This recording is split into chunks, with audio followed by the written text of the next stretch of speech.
I have filed exactly 231 incident reports in my career as a field observer for the Conclave's Biological Survey Division.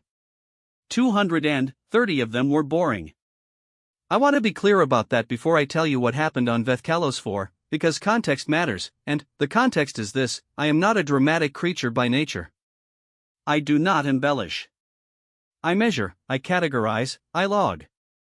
My supervisor once told me I had the emotional range of a moisture sensor, and I accepted this as a compliment because moisture sensors are accurate. So when I tell you that what the humans did to save that animal, that enormous, parasite-riddled, completely ungrateful animal, changed the way I understand the word irrational, I need you to believe me when I say I mean that as the most complicated thing I have ever felt. They didn't do it because they had to. They didn't do it because anyone asked. They did it because the creature was suffering, and they were nearby, and, apparently that is, for them, a sufficient reason to risk everything. I watched it happen from 30 meters away, crouched behind a survey drone with my field log clutched against my chest like a religious object, logging timestamps I would later be unable to explain to my supervisor. This is that report. I recommend reading it carefully. I also recommend that when you reach the part where Sergeant Okafor argues with a dying apex predator the size of a light transport vehicle, argues with it, verbally, as though it might be persuaded, you do not dismiss this as exaggeration. It is not exaggeration. It is the most accurate thing I have ever written. The Vethkalos 4 survey had been running for 11 days before anything went wrong, which, in retrospect, should have made me suspicious. Nothing runs smoothly for 11 days. Not in the field. Not on a Class 7 jungle atmospheric world with 3 competing weather systems and soil that smells like rotting copper wire. 11 smooth days is not luck. It is debt accumulating interest. I had spent those 11 days cataloging secondary fauna, the small, manageable kind. Insects with more legs than I have neurons. Root-dwelling crustaceans that secreted a mild hallucinogen when stressed, which I discovered on day 4 when I accidentally touched one without gloves and spent the next 6 hours convinced the sky was the wrong color.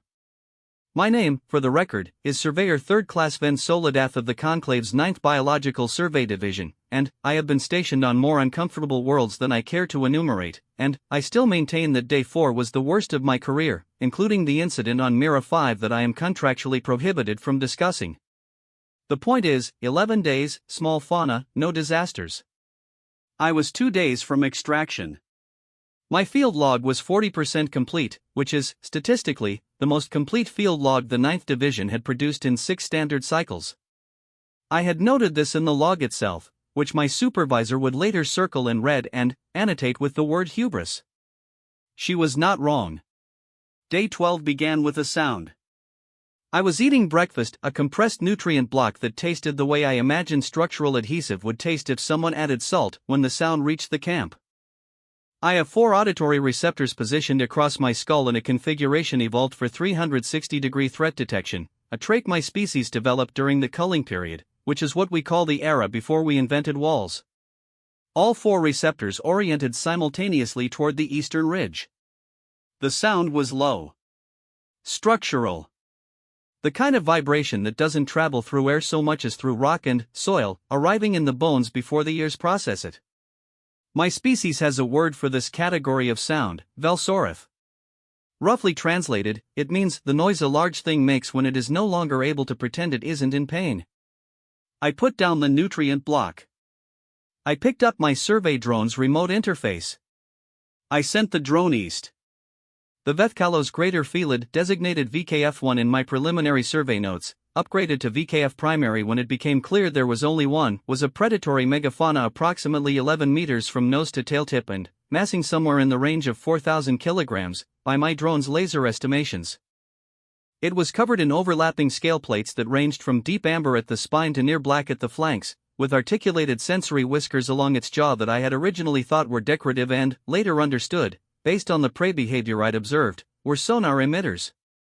It had 4 primary limbs and 2 vestigial secondary limbs folded tight against its ribcage, a design I had never seen before but, which the Conclave's xenobiology database flagged as consistent with a body plan that had, at some evolutionary point, decided walking was more efficient than climbing and, then, never quite let go of the option. It was, objectively, the most interesting fauna I had encountered on this assignment. It was also, as of day 12, lying in the ravine at the base of the eastern ridge in a position that my surveyor's instincts immediately classified as wrong. I flagged the drone footage and reviewed it 3 times before I accepted what I was seeing. The animal was on its side. Not sleeping, the position was wrong for sleep, limbs extended awkwardly rather than tucked, the head tilted at an angle that suggested the neck musculature was struggling. The sonar whiskers were moving in irregular bursts, which I had come to associate with distress signaling. The flanks heaved in a rhythm that was too fast, too shallow. I zoomed in on the abdomen. The swelling was extensive. Not uniform, it had the lumped, asymmetric quality of internal mass, multiple sites, distributed from the sternum back to the hindquarters. I had seen this pattern before, in my survey logs from other worlds. The Conclave's Xenoparasitology division had a standardized notation for it. I wrote, VKF primary, advanced parasitic infestation, probable species unknown, prognosis consistent with systemic organ compromise. Estimated survival window without intervention, 6 to 12 standard cycles. Then, I wrote, recommend observation protocol only. Non-interference standing order active. Survey division does not intervene in natural biological processes. Then, I sat there for a while with the drone feed running and the nutrient block getting cold and the animal's flanks heaving in that too fast rhythm, and I did not eat the nutrient block. The human team had been at the adjacent survey camp for 9 days. I knew they were there because their camp produced, by conservative estimate, 7 times more ambient noise than mine, not from equipment, which was actually quite good, but from the humans themselves, who seemed to experience silence as a personal affront. They played recordings of music at meal times. They had arguments that were apparently recreational in nature, since they ended in laughter. One of them, I would later learn her name was Corporal Reyes, sang to herself while doing equipment checks, which is a behavior I had no taxonomic category for and simply logged as anomalous vocalizations, non-threatening. I had interacted with the team twice. Once to confirm survey grid boundaries, which took 4 minutes and involved the team's commanding officer, Sergeant Nadia Okafor, spreading a paper map on a crate and drawing grid lines with a physical marking implement while I stood there with my holographic surveying array feeling strangely obsolete. Once to borrow a calibration tool I had lost, which Okafor produced from her kit without comment, already knowing I needed it, because I had apparently been visibly stressed about it at a distance she had noticed and I had not intended. She was the sort of person who noticed things. I had categorized her as high observational competency, unusual behavioral baseline, monitor for interference in survey protocol and filed that assessment in a subfolder I labeled Do Not Show Supervisor. On day 12, at 0610 local time, I made a decision that my training explicitly prohibited. I walked to the human camp. The camp was already active when I arrived. This was consistent with every morning I'd observed through the drone feeds. The humans were functional before first light in a way that I found unsettling, because most species with efficient circadian regulation need a transition period, a buffer zone between sleep state and operational capacity. The humans didn't seem to have one. Okafor was at the equipment table, field stripping a piece of medical hardware with the focused efficiency of someone who has done this particular task so many times that their hands do it while their mind is somewhere else. Corporal Reyes was running a diagnostic on one of their sample containers, eating something from a small sealed pouch simultaneously, and the third team member, Specialist Haruto Tanaka, xenobiologist, whom I had observed spending 3 consecutive hours the previous week lying face down in the mud documenting a colony of something that looked like ambulatory fungi, was sitting on a crate writing in a physical notebook with a physical pen, a practice so archaic that I had initially assumed it was a cultural ritual. It might have been. I still don't know. I stopped at the edge of the camp's perimeter lighting. Okafor looked up before I spoke. She had, I had noticed, a habit of looking up approximately 1.2 seconds before any external stimulus reached a level that should have warranted attention. I had no good explanation for this and had logged it under reflexive threat assessment, involuntary, continuous. Surveyor Solidath, she said. Not a question. I require consultation, I said. Regarding a fauna observation. The situation is outside my survey parameters. She set down the tool she was holding. picked up a cup of the hot liquid her team consumed compulsively. I had sampled it once, at Reyes's insistence, and spent the next hour convinced my secondary circulatory system was attempting to resign. "Show me," she said. I transferred the drone footage to her team's shared display. She watched it for 31 seconds. I counted. Her face did something complicated during those 31 seconds, a sequence of small muscular adjustments I was still developing vocabulary for, a tightening around the eyes, a brief inward compression of the lips, a stillness that was different from neutral stillness in a way that I did not have precise language for but, which registered on some pre-verbal processing level as wait. Tanaka had gotten up and was standing beside her, watching. "Larvae," he said. "Look at the distribution. Those aren't random. They're organized by maturation stage. Whatever this parasite is, it's cycling through developmental phases. Those masses near the hindquarters are probably the newest generation." "How long?" Okafor asked. "For the animal? Days, maybe. The larvae will finish the job before the organ compromise does, depending on which system goes first." He paused. "The parasite, though, if it completes its cycle in a host this large, the emergence event is going to be how many of them? Based on mass distribution? Hundreds. Minimum." Okafor looked at the footage for another few seconds. The animal's flanks were still doing that shallow, too fast heaving. "We have the broad spectrum?" she asked. "We have the broad spectrum," Reyes said, from behind them, already moving toward the equipment cases. She had been listening the whole time without appearing to listen, a skill I had observed in the team before and found profoundly disorienting. "We can't sedate something that size without dosage calculations we don't have," Tanaka said. "So we don't sedate it," Okafor said. A pause. "It's 11 meters long," Tanaka said. "Yeah. It weighs more than our transport." "I know. It's going to try to kill us." "Probably," Okafor agreed. She picked up her field jacket from the table and pulled it on. "Soludath. You said this is outside your survey parameters. Non-interference." "Yes. But you came here anyway."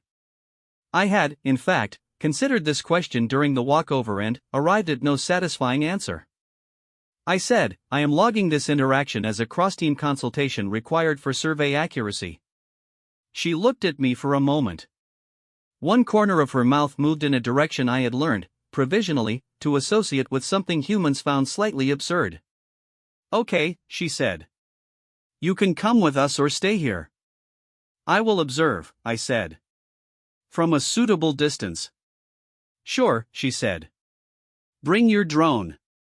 The ravine was 40 minutes of walking through underbrush that smelled like iron and something sweeter underneath, almost fermented, a combination my olfactory notes kept flagging as novel, unclassified, continued analysis required.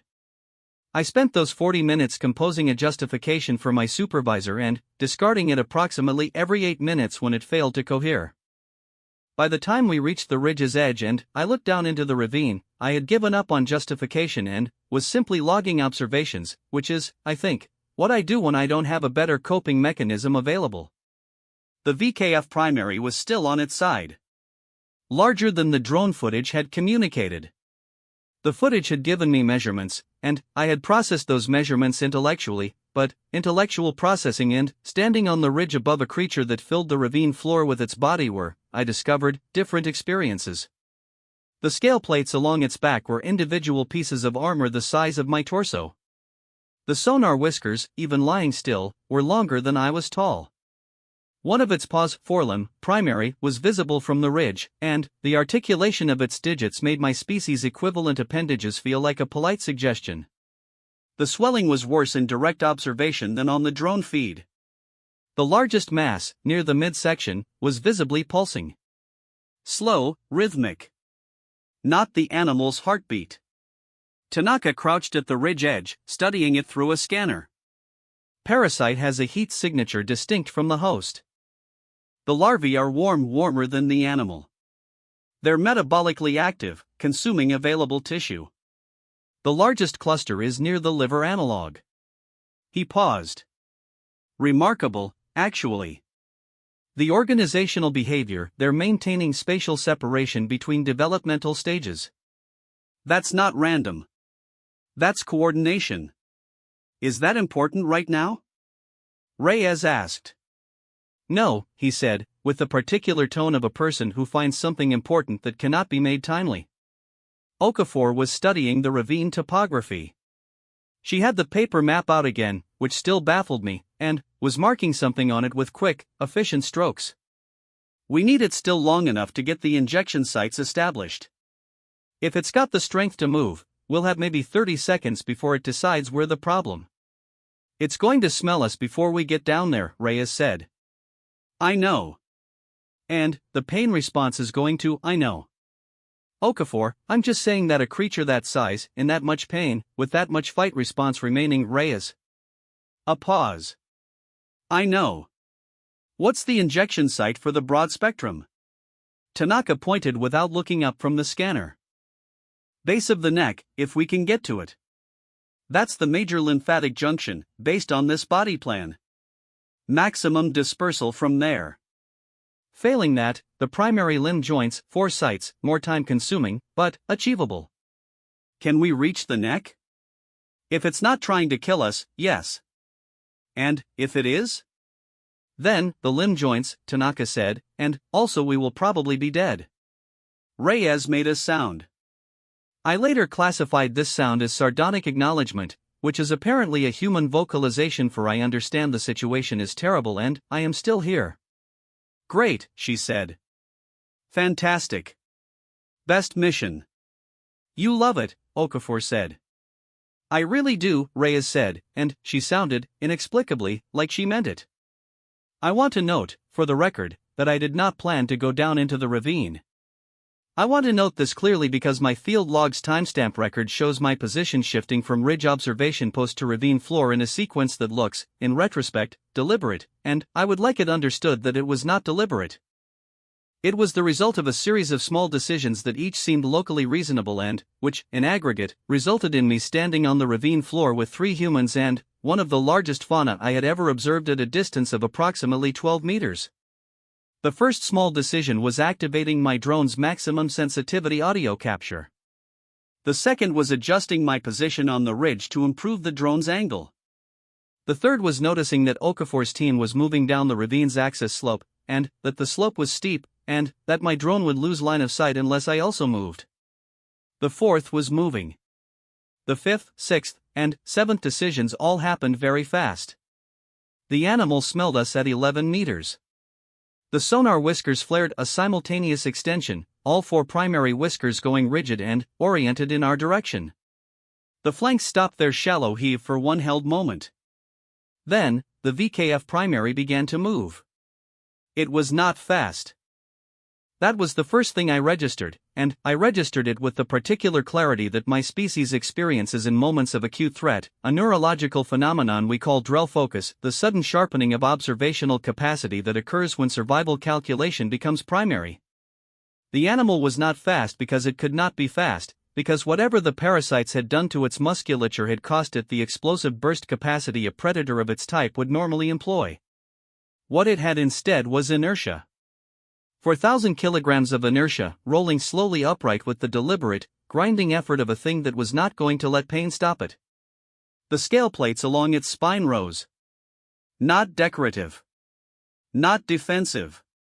The individual plates were separating, exposing the dark tissue between them, which I processed as threat display, likely accompanied by chemical signaling, and, then, the smell hit my olfactory nodes and I processed it instead as O. The sound it made was not a vocalization. It was subvocal. Felt before heard. The Velsorith I had heard in camp, but closer, and aimed. Reyes took a step back. Tanaka held his scanner up and did not move, which was either very brave or the result of being so absorbed in data acquisition that the threat response hadn't engaged yet. I suspected the latter. Okafor walked forward. I want to be precise about this, because I reviewed my drone footage 17 times afterward and it does not become more comprehensible with repetition. Okafor walked forward. Not running. Not at an angle, not with any of the tactical approach vectors my training flagged as least threatening. She walked directly toward the animal, which was now fully upright, all four primary limbs engaged, head lowered, whiskers still rigid and oriented at us, the swollen abdomen visibly straining with the effort of supporting its own weight. She stopped at 6 meters. The animal's head was lower than mine despite my position behind her, because the ravine floor meant we were below the creature's natural head height, and, at 6 meters the head alone was approximately the mass of a survey drone. The heat from its respiration, the animal was running a fever, Tanaka had noted, the parasites generating metabolic waste that the host's thermoregulation couldn't fully process, was perceptible from where I stood. Okafor said something. Not to us. To the animal. Hey. Her voice was quiet. Conversational. The tone she might use asking Reyes to pass a diagnostic tool. I know you're scared. I know it hurts. I'm not here to hurt you more. The VKF primary's whiskers didn't move. I've seen what's inside you, she said. I know what it's doing. And I know that you don't know I can fix it, and that even if you did, it wouldn't matter right now because you're in pain and we smell like predators and every working part of your brain is telling you to make us leave. She paused. I'm going to make it stop hurting. Okay? You don't have to believe me. You just have to give me 30 seconds. The animal's weight shifted. A low, bone-deep sound. Okafor didn't move. I noticed, in the way I notice small things when large things exceed my processing capacity, that she was recording. A small device clipped to her jacket collar, indicator light active. She was logging this. This exact conversation, with an animal that could not understand her, that she was talking to anyway. The VKF primary's head dropped by approximately 20 centimeters. Not toward her. Not a lunge. A settling. A fraction of the aggressive posture folding back into itself, imperceptible unless you were watching the angle of the skull relative to the spinal ridge, which I was, because my drone was tracking 17 biometric markers simultaneously and I was watching every one of them. Okafor took another step. The head came up again. She stopped. Okay, she said. We'll do it your way. She turned around. Walked back to us. Did not hurry. Stopped beside Tanaka and held out her hand, and he placed in it a long-barreled injection unit loaded with 2 full canisters of the broad-spectrum compound, which had maximum concentration, and this delivery configuration would, according to the calculations Tanaka had run during the walk, need to be administered in at least 6 separate sites to achieve systemic distribution in a host of this mass. Distraction pattern, she said to Reyes. On you, Reyes said. Okafor looked at me. Soludath.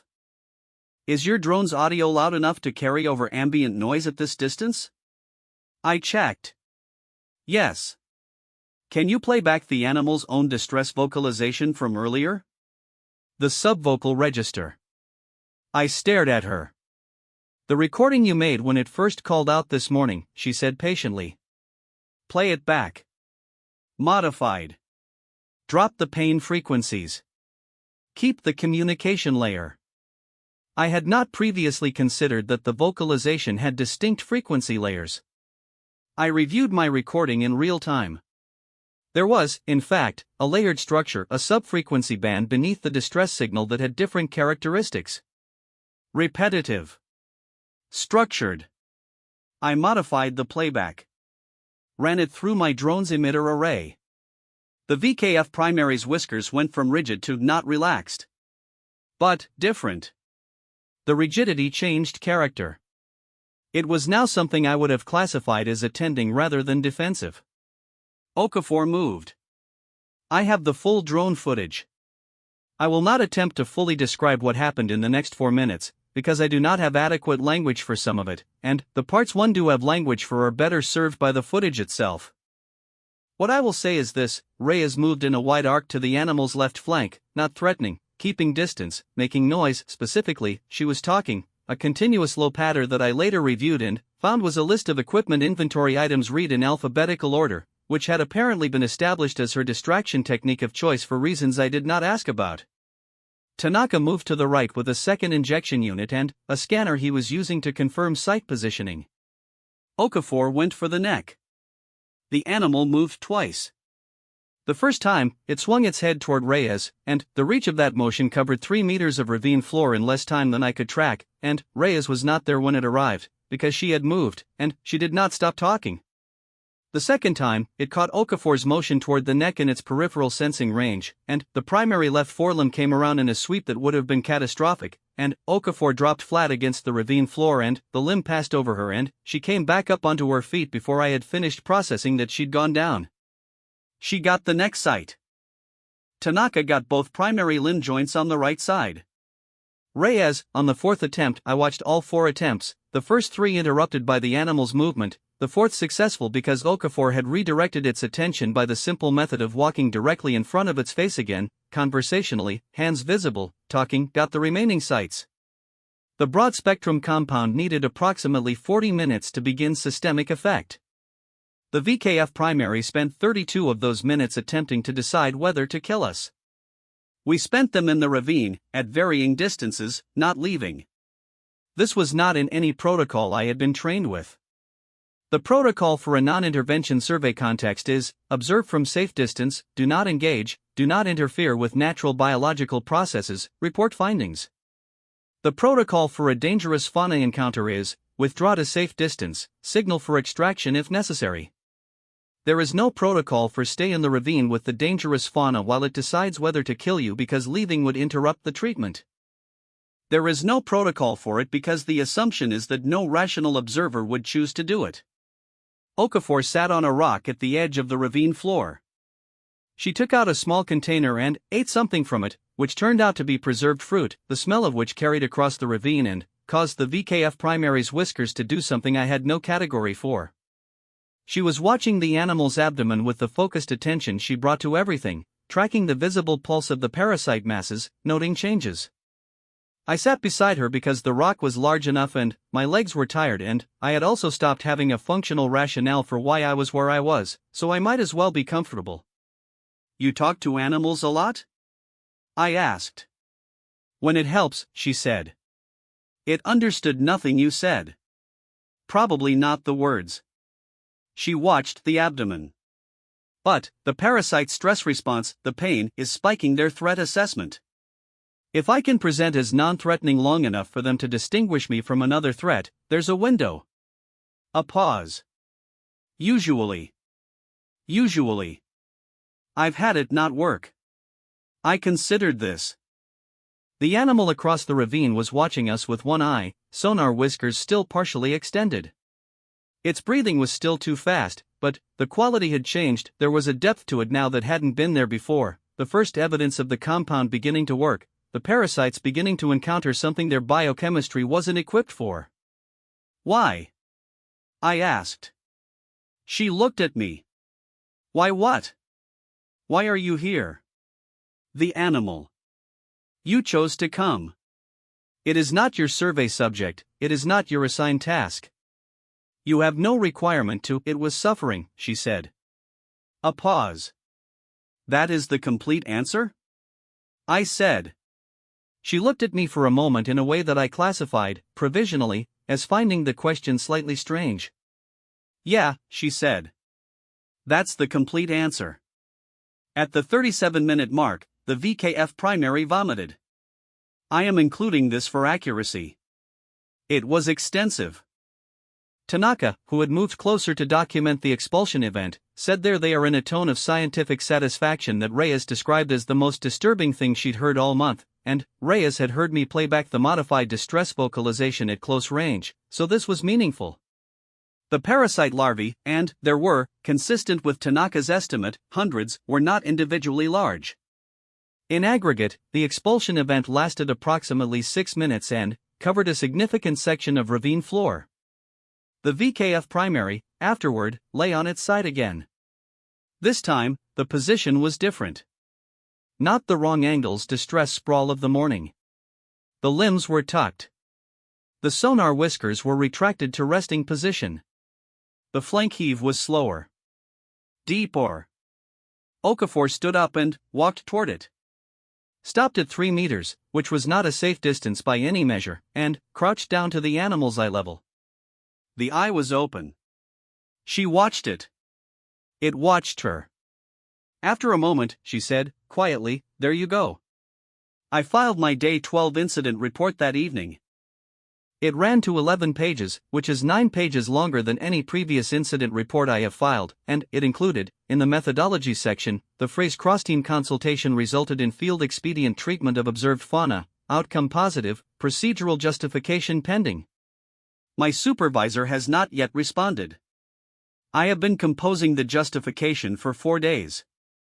I keep starting with the sound, the Velsoriths from the eastern ridge, that low bone-deep frequency that arrived in my skeleton before my ears, and then I reach the part where Okafor walked toward the animal and I stop being able to explain it in terms my supervisor would find satisfying. There is a word in my language, Sothviler, which means the correct action taken for reasons that cannot be fully accounted for. We use it mostly in retrospective moral analysis, the choice that turned out to be right, even though the reasoning at the time was incomplete. I have been using it a lot this week. The VKF primary was still in the ravine when we left on day 14. On its feet. Moving, not smoothly, not at full capacity, but moving. Tanaka estimated full recovery in 30 to 40 days. The parasite species he had collected samples was, he said, something genuinely new, and he was excited about it in a way that I found exhausting, but the expression on his face when he said it was the same expression Okafor had when she watched the animal's flanks finally settle into deep breathing. Not the same content, but the same quality. I am still trying to find the word for that. My extraction window was day 14. I missed it.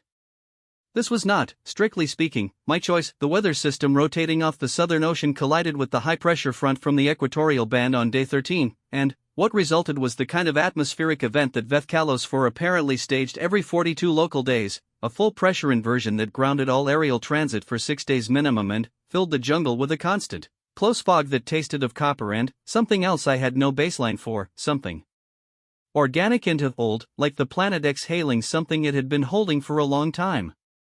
6 days. Stranded with the human survey team in a combined camp that Okafor and her team set up with a speed and efficiency that implied they had done this before, not specifically this, not this planet, but this, stranded and regrouping, every contingency addressed before I had finished processing that contingency, folding my survey equipment and theirs into a configuration that maximized shelter footprint with minimal structural exposure to the wind pattern. I helped.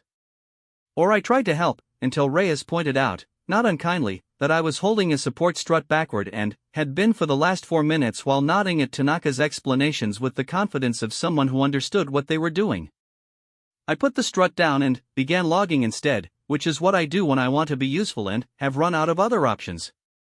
The fog made drone operation unreliable past 30 meters. This meant I could not check on the VKF primary. I noted in my log that this was a procedurally acceptable limitation and, then, spent the first evening of the weather event inventing reasons to discuss the animal's condition with Tanaka, who had apparently memorized every metric from his scanner readings with the precision of someone who does this compulsively and, perhaps cannot stop. Immune cascade response will be the next phase, he said. He was eating, which humans did with a kind of dedicated focus that I found both odd and admirable. They seemed to experience the process itself as worthwhile, not merely functional. The compound doesn't just clear the parasites. It flags the parasite chemistry for the host's immune system. So the next few days, while the host's body processes the die-off, that's going to be rough. Rough, I said. Fever. Pain, probably. The immune response in something that size, with that kind of load, is going to be aggressive. He considered. Also disorientation. Some of what those parasites were doing was neurochemical. They secrete a suppression compound, keeps the host from fully mobilizing immune resources against them. The parasite die-off will include the suppression compound degrading. So there's going to be a window where the animal's neurological processing is. He searched for the word loud. Loud, I repeated. Like removing interference from a signal. Everything gets clearer all at once, and that's not comfortable. He paused. I've seen it in smaller scale infestations. The animal is confused. Sometimes aggressive. Sometimes, and this is the interesting part, sometimes they seek out the thing that treated them. I looked at him. Not often, he said. And, not deliberately, in most cases. But, there seems to be some chemical memory component to the treatment event. The broad-spectrum compound has a fairly distinct olfactory signature.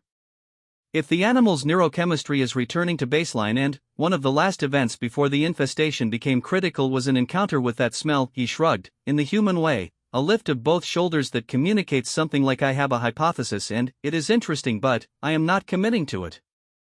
Probably nothing. Probably nothing, I said. Probably, he said. I went back to my log.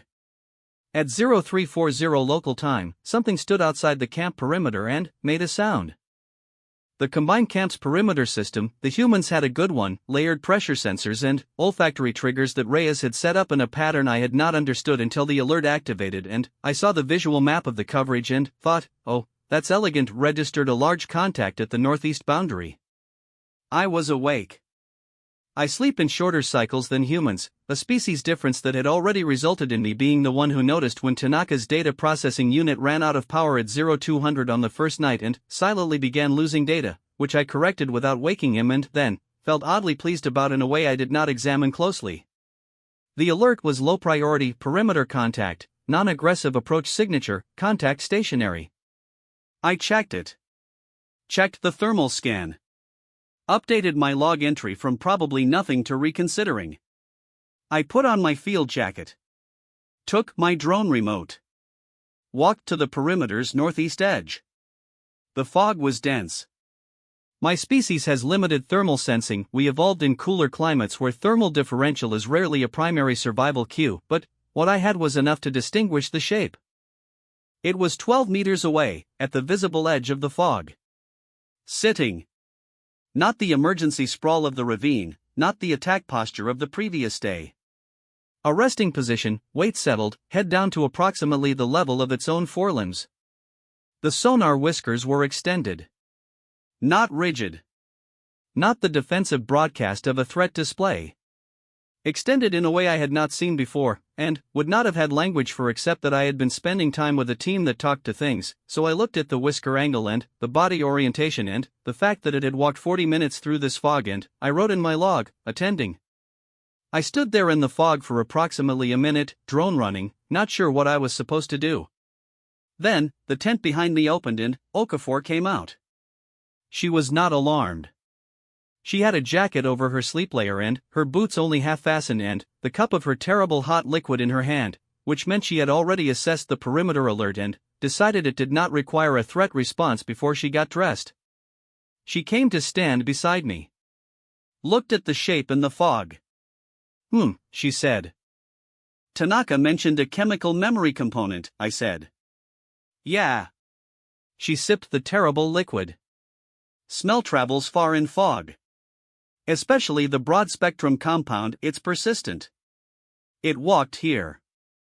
Through a full pressure inversion, yeah. She studied the shape. How's it moving? Perimeter sensors registered the approach as I checked the log, baseline locomotion, no acceleration events, no lateral evasion pattern. I paused. It walked in a straight line. Okafor was quiet for a moment. Tanaka says the neurochemical suppression clearing would cause disorientation, I said. Confusion.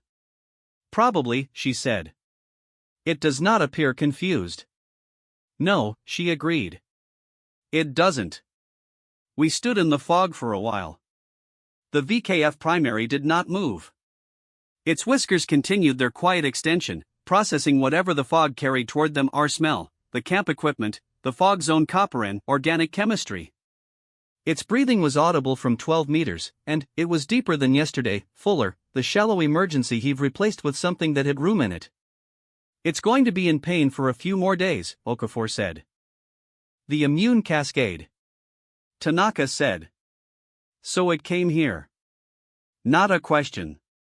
She was logging it, the same way she logged everything, not in writing, not in a device, but in the quiet way she filed things away that I was beginning to recognize as her version of my log notation.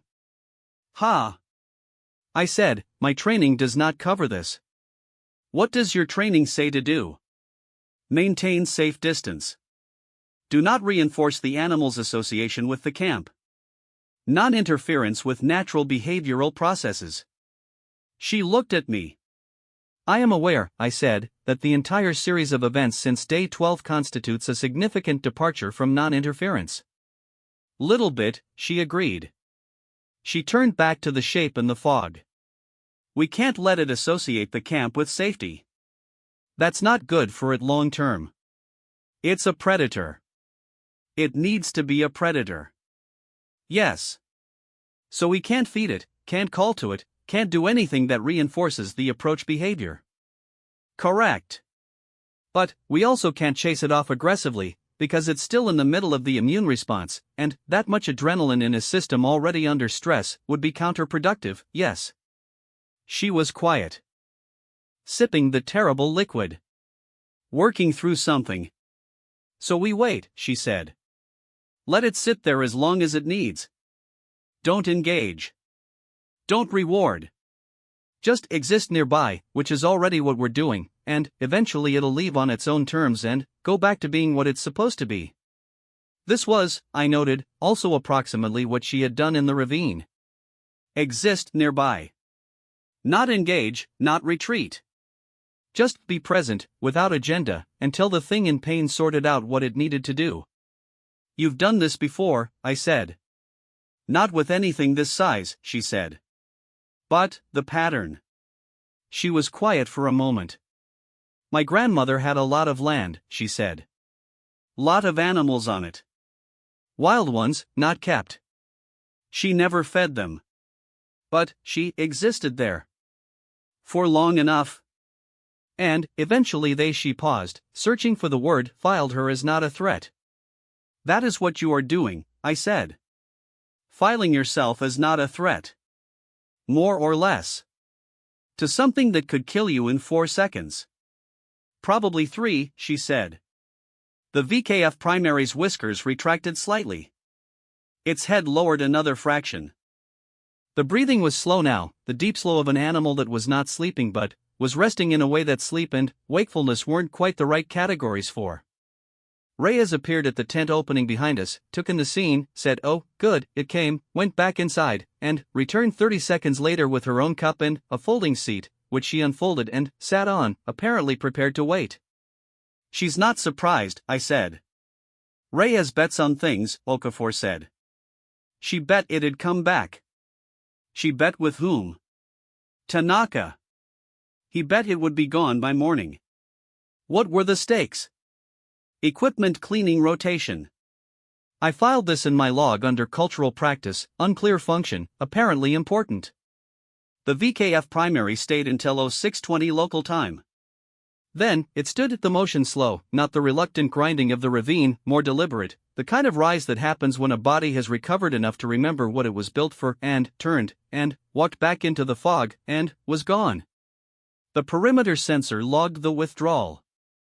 Straight line, southeast. Toward the deep jungle. Toward the range it had been using for the past 11 days of my survey. I watched the sensor trace until the contact fell below detection threshold. Then, I looked at my log entry. At 0621 I wrote, VKF primary departed under own locomotion. Gait pattern consistent with improved musculoskeletal function. Threat display behavior absent throughout encounter. Approach and withdrawal both volitional. Then, I sat there with the log for a while. Volitional was the right word. It had chosen to come. It had chosen to stay. It had chosen, when it was ready, to leave. I had no protocol for that. My training had categories for territorial behavior, threat response, habituation, aversion conditioning. I had a long taxonomy of things animals did because they were afraid, or hungry, or programmed by survival pressures into behaviors that looked like decisions but weren't. I did not have a category for what the VKF primary had done. Reyes, from her folding seat, said, equipment cleaning rotation. Pay up, Tanaka. From inside the tent, Tanaka said, statistically that was a low probability outcome. You owe me 3 weeks of filter maintenance. I dispute the framing of the original bet. You're going to be cleaning filters until the next extraction window, Haru. The fog held for 4 more days. I should have been frustrated by this. I had missed my extraction window, my survey was behind schedule, my log was developing subsections that would require significant editorial work before submission, and I was sharing a camp with 3 humans who had, collectively, no concept of quiet hours. Reyes sang. Tanaka narrated his observations aloud to himself while working, a stream of scientific consciousness that was actually interesting but relentless. Okafor played recordings of something she called old stuff on a small audio device, music with no electronic processing, just instruments and voices, and once I asked what it was and she said my mother's music and I did not ask further questions because the way she said it filled in the context without needing to. I was not frustrated.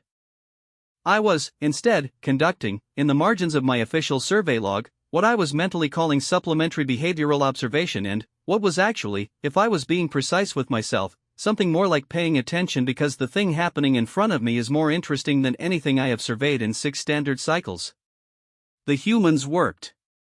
Not constantly, they had cadences, periods of concentrated effort followed by genuine rest, which they seemed to experience as something they deserved rather than as a concession to biological limitation. Okafor ran maintenance on equipment in the mornings, methodically, with the focused quality she brought to everything.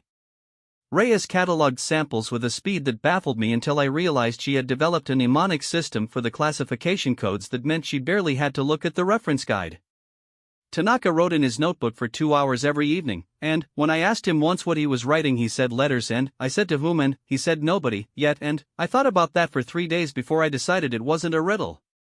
On the second day of the fog, Okafor asked me about my species. Not the way it appears in the Conclave's standard species registry, not biometrics and homeworld classification and political affiliation. She asked what the Velsoreth felt like, the bone-deep sound. She had heard me use the word. She wanted to know what it meant, what the experience of it was, whether my species had evolved the receptor for it because of a particular predator or a particular environment. I told her. The culling period, the walls, the reason we developed 360-degree auditory positioning. She listened with the quality she brought to everything she chose to pay attention to, which was a total, uncrowded focus that felt strange in a species that moved as fast as humans did, because the speed and the stillness didn't seem compatible, and yet. You carry it with you, she said, when I was done. The thing you evolved to survive. Even when you don't need it anymore. The receptors are vestigial in most modern contexts, I said.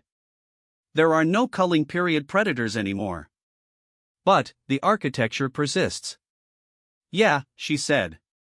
We do that too. I had not considered that framing before. My species' evolutionary legacy, still active in a context the original threat no longer occupied. The human's version of this, I thought about the forward-facing precision eyes, the persistence mechanisms, the capacity for pain tolerance that exceeded any rational requirement for a species that no longer had to outrun prey, was a catalog I had been building unconsciously since day one. They were still built for a world that didn't exist anymore. They kept using the tools anyway. On the 3rd day of the fog, the VKF primary came back. Twice. I was awake for the first visit. 0210 local, northeast perimeter, same contact signature, 15 minutes, then, departure. I logged it and did not wake anyone. Okafor was awake for the second. 1640, mid-afternoon, the fog thinner than it had been, just enough for the shape to be visible without thermal assistance. She was running her morning maintenance on an afternoon shift because a sample preservation unit had required emergency recalibration that morning and had displaced her schedule. She noticed the perimeter alert, went to the northeast edge, stood there for 22 minutes while the animal sat in the thinning fog. She did not speak to it this time. Neither did it make sounds. It was, insofar as I can describe it, a mutual exercise in not requiring anything of each other, which is a kind of relationship I had no category for and, which I watched on the drone feed for the full 22 minutes without managing to classify. When the VKF primary left, Okafor went back to the preservation unit. At dinner, Reyes said, "Twice today?" "Yep," Okafor said. Tanaka says the immune response peaks and, then, breaks on day 4. After that it probably won't come back. Probably, Okafor said. Are you going to miss it? A pause. Okafor ate something. It's not mine to miss, she said. It's not mine. That's not what I asked. Another pause. Yeah, Okafor said. A little. I wrote this in my log. I wrote it 3 separate times in different subsections because I couldn't decide where it belonged: behavioral observation, cultural analysis, or the third section I had created on day 15, which I had labeled, with what I intended as clinical precision, other. The other section was becoming the longest section. Day 4 of the fog, the third day after the first return visit, the perimeter did not trigger. We waited. All of us, I think, in the way you wait for something you aren't quite acknowledging you're waiting for, the conversation during breakfast slightly more clipped than usual, the normal morning noise of the camp present but lighter somehow, I held quality. At 0800 I did a full perimeter scan. Nothing within detection range. At 1200 Tanaka checked his scanner data against the previous visit signatures. Immune cascade should be resolving, he said. The suppression compound degradation peaks between 72 and 96 hours after initial broad-spectrum administration, based on the parasite chemistry I identified. After that, the animal's neurochemistry stabilizes. The chemical memory of the treatment event will still be there, but the crisis response draw toward the stimulus should normalize. It won't feel pulled here anymore, Reyes said. Not the same way. Reyes looked at Okafor. Okafor was eating, looking at the table, and I had spent enough time watching her face by now to know that she had already run the same calculation and had filed it in the same place she filed the things that were finished. Not dismissed. Filed. Good, Okafor said. Good, Reyes agreed. A pause. Equipment cleaning rotation, Tanaka said. I've been thinking. The original terms of the bet were ambiguous. They were not, Reyes said. The phrase gone by morning could be interpreted as Tanaka referring to a different morning than the one you owe me 3 weeks of filter maintenance, Reyes said. Tanaka turned a page in his notebook. I am logging this dispute for future arbitration. Log whatever you want, it's still 3 weeks. Okafor looked up from her food at me. How's your supplementary log coming? I had not shown her the supplementary log. I had mentioned it once, obliquely. Developing, I said. It's going to be longer than your official survey, isn't it? It was going to be approximately 4 times longer than my official survey. The dataset is unexpectedly rich, I said. She smiled. Humans smile with their whole face, a muscular event involving more regions than I had initially catalogued, and I had been tracking which variants corresponded to which states for 2 weeks and still felt like I was working with an incomplete reference set. This variant, the quiet one, the one that didn't ask for anything, I had started filing under Sothveler, not because it fit the definition exactly, but because it was the closest word I had. The fog broke on day 5. The aerial transit window reopened on day 6. The extraction unit arrived at 0900, and Okafor's team loaded their equipment with the same efficiency with which they did everything, not fast, not slow, each person knowing what they were doing, the equipment moving from camp to transport in a flow that looked uncoordinated until you watched it for 30 seconds and understood it was the opposite. I loaded my own equipment separately, because my extraction was a different transport, arriving at 1100. This meant 2 hours in the cleared camp with Okafor's team, which was a period of time I had not planned for and did not have a protocol for filling. Tanaka gave me a copy of his preliminary findings on the parasite species. Printed, physical pages, which he produced from somewhere in his pack with the air of someone who had prepared this and been waiting for the right moment. The emergence event, if it had completed the parasite's reproductive cycle, from that host, would have been significant. Ecologically. The parasite population from one host of that mass would have been, he paused to select the right degree of understatement, notable. You're saying there were enough larvae to constitute an ecosystem event, I said. I'm saying the broad-spectrum intervention may have had effects beyond the individual animal. He considered.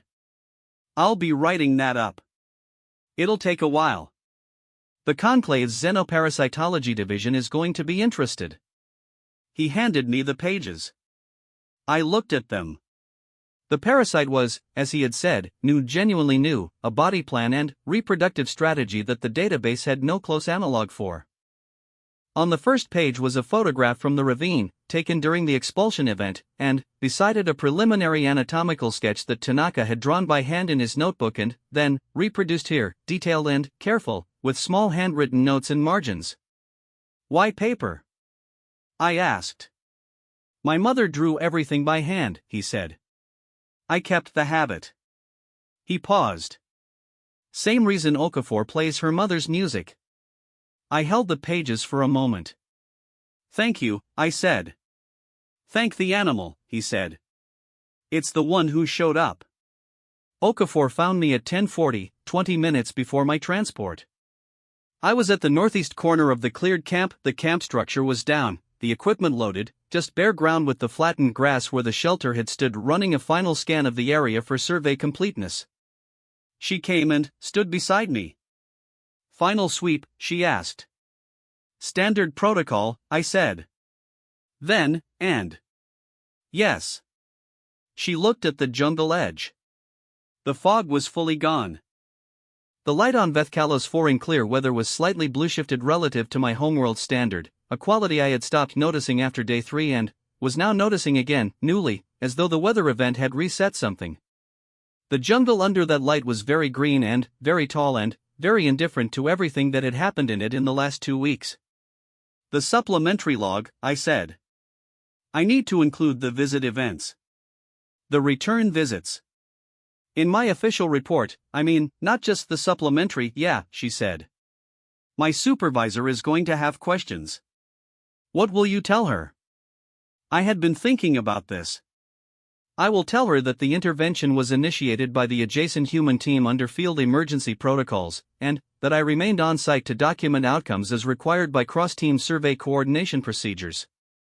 Okafor looked at me. "Is any of that true?"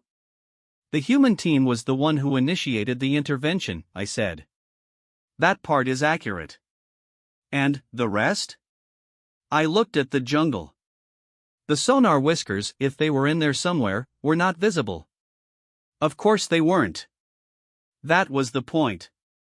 The animal had gone back to being what it was supposed to be. "The rest," I said, "I will work on." She was quiet for a moment. "Then, for what it's worth, you stayed in the ravine." I was documenting. "You stayed," she said. "That's what happened. The documentation is how you explained it to yourself." I did not have a good response to this.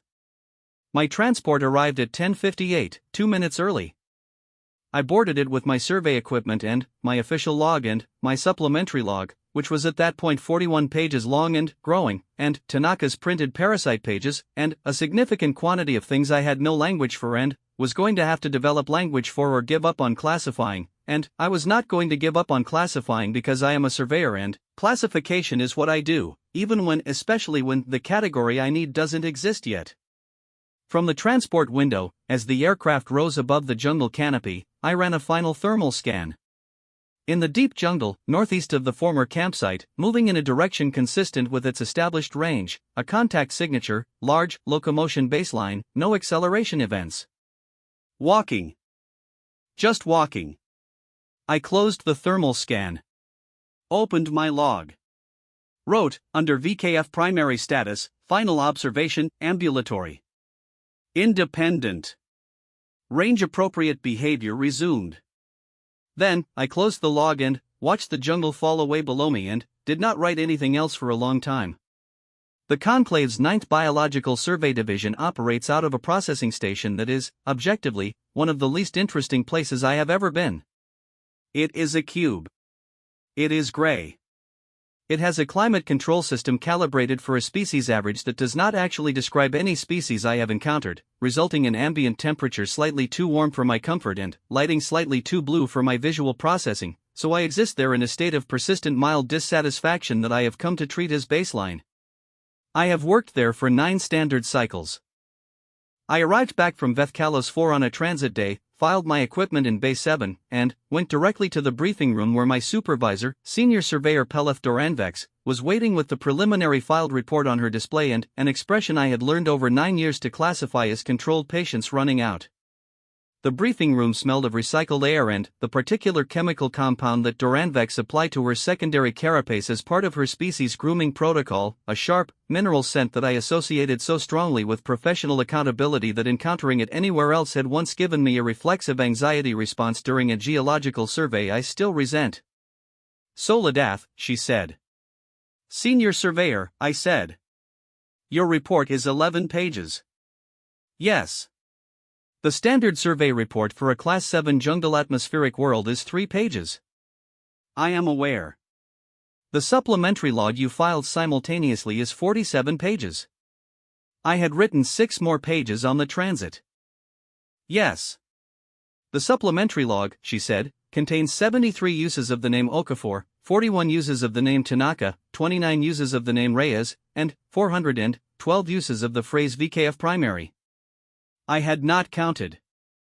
I regretted not counting. Those are significant subjects in the relevant events," I said. She looked at me for a long moment. Doranvex has the kind of face that is very good at communicating a large amount of information with very small movements, a trait I respect enormously because it takes practice, and she has clearly practiced. What her face communicated in that moment was, "I have read the entire supplementary log, I have many questions, and I am choosing to ask them in a specific order."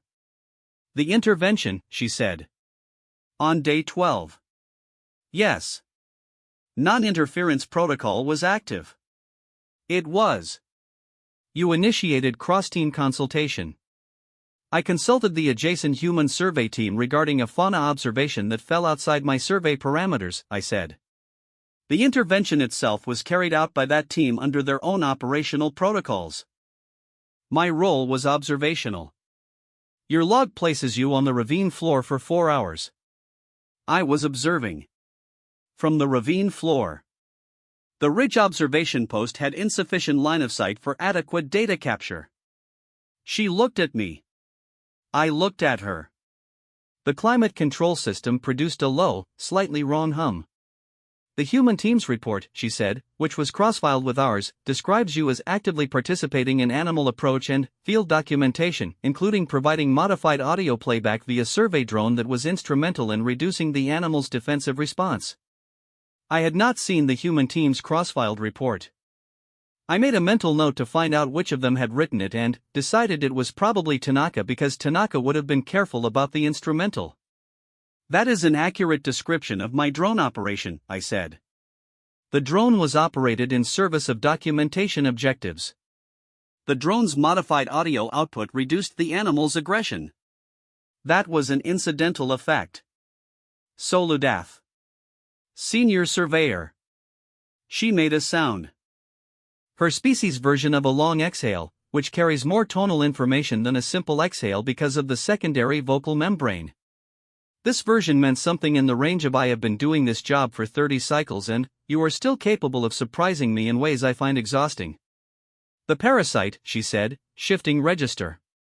"Tanaka's preliminary report has been forwarded to xenoparasitology. They've confirmed the species is new to the database. They've designated it and filed for full research classification. He's been given a follow-up survey mandate for Vethkalos for 6 months." I read that. She had clearly been busy while I was in transit. They also noted that based on the parasite's reproductive cycle and the host's mass, a full emergence event would have seeded the parasite population across approximately 30% of the survey zone's prey fauna within 2 standard cycles. Tanaka mentioned the ecosystem implications. The survey zone's prey fauna supports 3 of the 4 predator species in the regional ecology. A 30% infestation over 2 cycles would have created a cascade effect. She paused. The VKF primary is the keystone predator for that region. I had not completed my full ecosystem survey, I said. That analysis wasn't in my report. It's in Tanaka's, she said. He completed it during the weather delay. A pause. He included you in the acknowledgements. I did not know what to do with that, so I did not do anything with it. Ah, I said. Doranvex set down her display.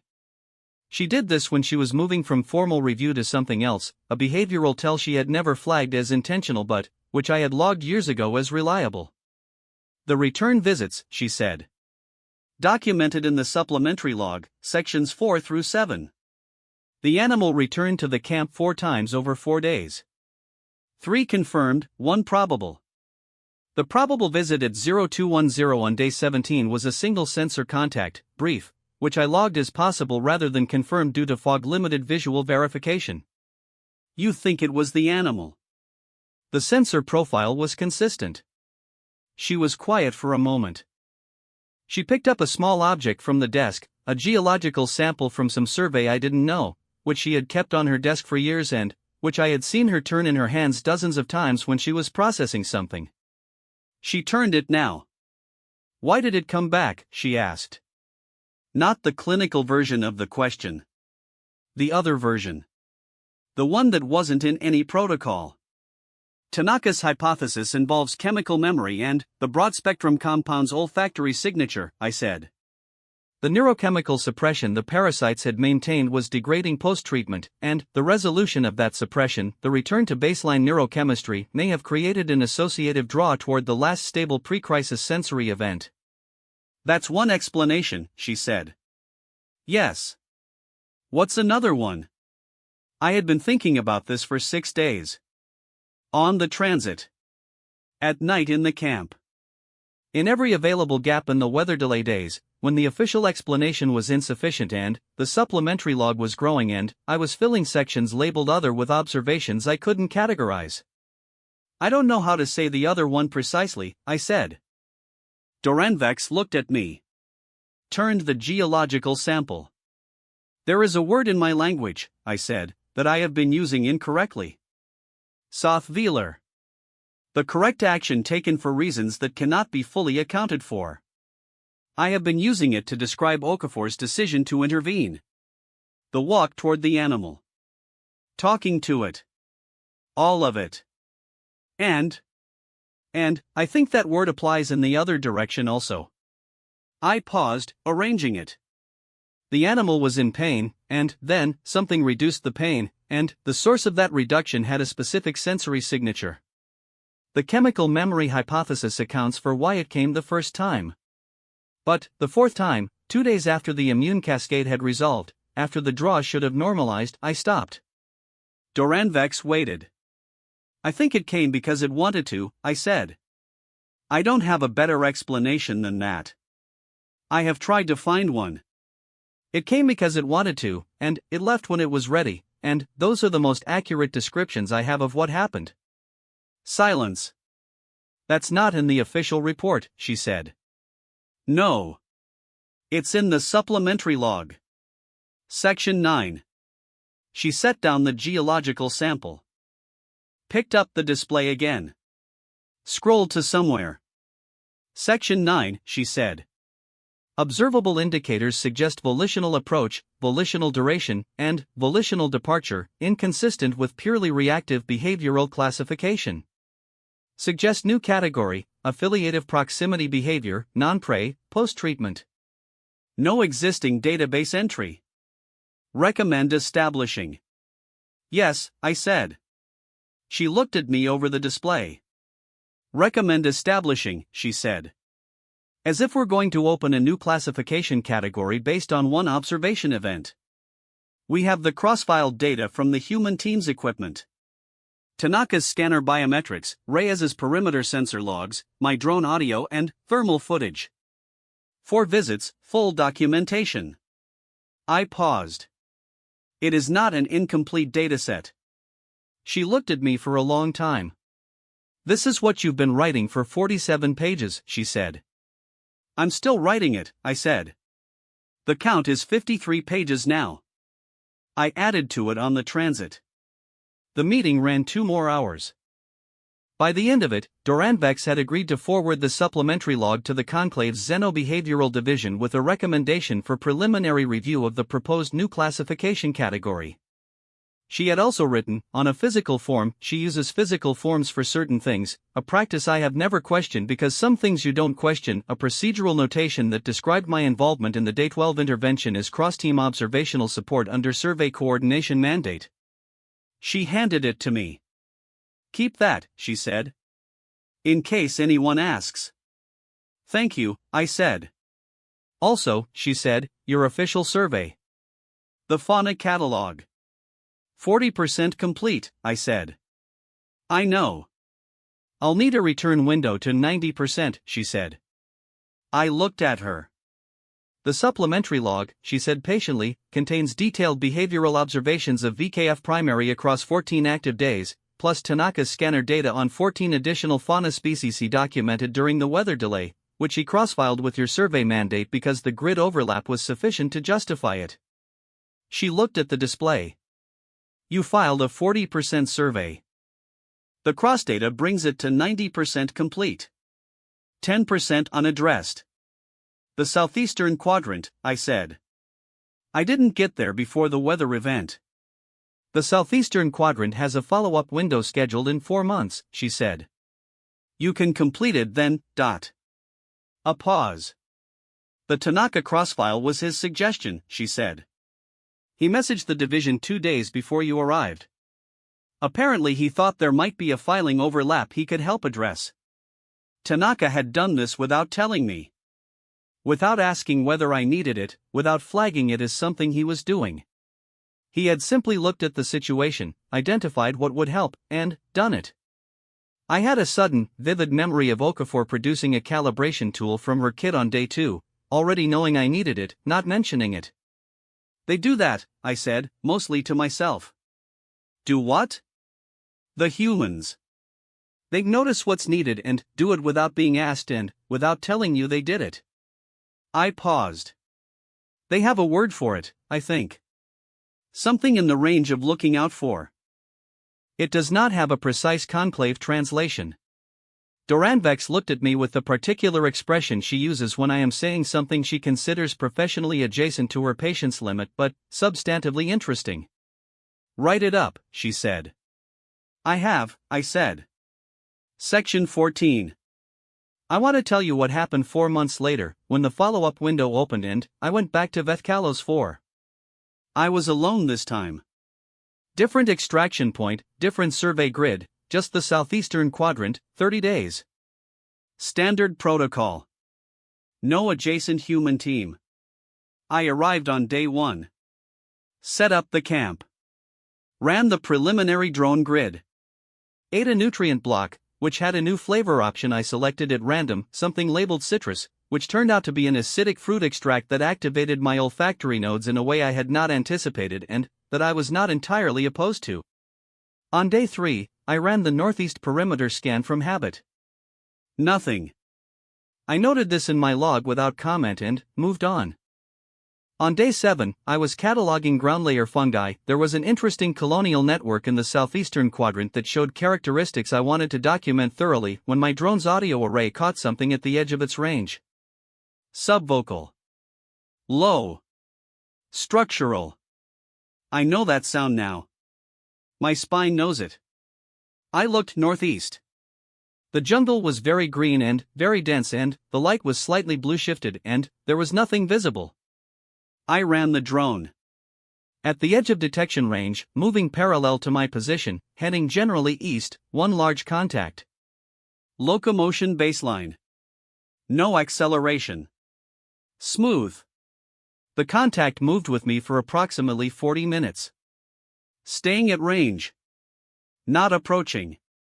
Then, it diverged south, into the deep jungle, and was gone from detection. I sat with the drone feed for a while. I opened my log. Wrote, Day 7, 1,340 hours, possible VKF primary contact, northeast perimeter, 400 meters, 40 minutes duration. Contact maintained range throughout. No approach, no threat behavior, no vocalization. Behavior consistent with I stopped. I deleted that last sentence. Wrote instead, behavior consistent with awareness of camp presence. Contact volitional throughout. Then, I closed the log. Then, I opened it again and added 32 days remaining in survey window. I will note if the contact recurs. It recurred on day 9. And day 12. And day 19, which was the last time, and the longest, 62 minutes, closer than the previous contacts, close enough that my thermal scan could confirm the body temperature had normalized, the musculature reading is healthy, the locomotion easy and full, and nothing like the grinding emergency rise from the ravine floor. On day 19 I sat outside my camp in the blue-shifted light and ran my drone and watched the contact on the thermal display and thought about Tanaka's preliminary parasite pages, which I had kept, and about Okafor's grandmother's land and the animals that filed her as not a threat, and about the word Sothveler, which I had been using wrong and then right, and which I was now thinking about in a third way that I hadn't anticipated. The correct action taken for reasons that cannot be fully accounted for. Okafor had walked toward the animal. I had walked into the ravine. The animal had walked back to the camp. None of us could fully account for it. All of it was correct. I filed the Vethkalos 4 survey at 99% complete. The remaining 1% is a small grid section in the southeastern quadrant's lowest elevation that I chose not to survey because it was in the VKF primary's core range and I did not want to disturb the ground nesting birds I had documented there on day 12. Which was a decision that is not in any protocol and which I noted in my log as survey completion adjusted for co-inhabitant disturbance minimization and which my supervisor has, to date, not questioned. She may be waiting. She is very good at waiting. The Xenobehavioral Division responded to the proposed new classification 3 months after I submitted it. They requested the full documentation, all 53 pages, plus the cross-filed human team data, plus the follow-up contact logs from the return visit. They also requested a formal interview, which I gave, and which lasted 6 hours, and during which I used the word volitional 41 times by my own count. The proposed classification is now in preliminary review. The provisional category name, suggested by the reviewing committee, not by me, is Recovery Affiliative Behavior, Post-Traumatic, Non-Bonded Species Interaction. It is a long name. It is not wrong, exactly. It misses something, but I am still working on what it misses, and the review committee does not need my philosophical uncertainty in order to run the category. Tanaka's parasite paper was published in the Conclave's Xenoparasitology journal. It is 40 pages long, meticulously detailed, and contains 6 hand-drawn anatomical illustrations that are, by the journal's reviewer notes, unusually good for a submitted scientific paper and which I suspect will end up reproduced in educational materials for some time. He sent me a copy. Physical, printed. With a handwritten note on the front page that said for the 47 pages, "Thank you for staying in the ravine." I put it on my desk, next to the geological sample that Doranvex eventually gave me when she transferred to Senior Administrative Review, a promotion I congratulated her on while privately calculating that I had now been her colleague long enough that I would miss her very specifically in a way I was going to have to develop new vocabulary for. I think about Vethkalos 4 more than I think about any other survey I have run. Not because it was the most scientifically significant. Not because of the new parasite classification or the keystone predator findings or the proposed behavioral category. Because of the morning at the ravine's edge, when the VKF primary was lying wrong in the fog, and I stood there with my non-interference protocol and my nutrient block and I watched Okafor's team pick up their equipment and I made a series of small decisions that added up to going with them. I've thought about what would have happened if I hadn't. The team had their own drone. They would have managed the documentation. The intervention would have proceeded, the animal would have recovered, the parasite emergence would have been prevented. The outcomes would have been the same. What would have been different is that I would not have been on the ravine floor when Okafor sat on the rock and said, "I've seen what's inside you," to an animal that couldn't understand the words. I would not have watched Reyes' red equipment inventory allowed to hold something's attention. I would not have heard Tanaka say "There they are" with a voice full of scientific satisfaction while standing in the aftermath of a thing that would have horrified most species but which he found genuinely wonderful. I would not have watched the animal's flanks finally settle into deep breathing and heard Okafor say, quietly, "There you go." I would have observed it. I would not have been in it. There is a difference.